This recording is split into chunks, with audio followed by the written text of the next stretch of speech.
Okay, so hello, Jim. Hi, Nice to see you today. nice to see you as well. So what brings you in today?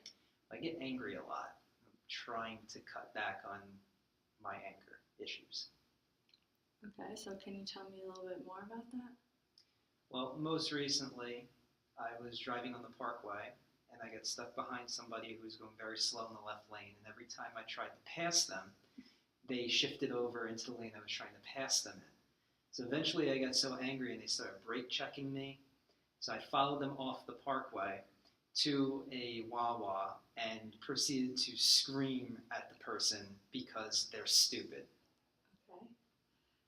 All right, so what do you think would be your objective? Like, what do you want to get out of our time together? To not flip out on people on the road as much. It's becoming too much. That was the first time that I had a problem like that where I actually followed someone, and that can become a serious problem. Okay, so basically you just want to manage your anger when you're on the road. Yes.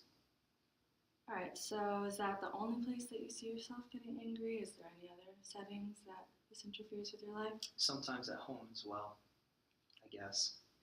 Okay. All right, so let's think about these situations where you get really angry, and maybe walk through like what happens. Like, what is a step-by-step process? Do you think? Well, on the road, it's me getting stuck behind people that, in my opinion, don't know how to drive. At home, it could be any number of things depending on the day. If I had just come home from driving somewhere, maybe, or really anything at times, it all depends on who's talking and what the context is. Okay. So for the next time you like see yourself doing this, would you say that you most of the time act, or is it more of a reaction?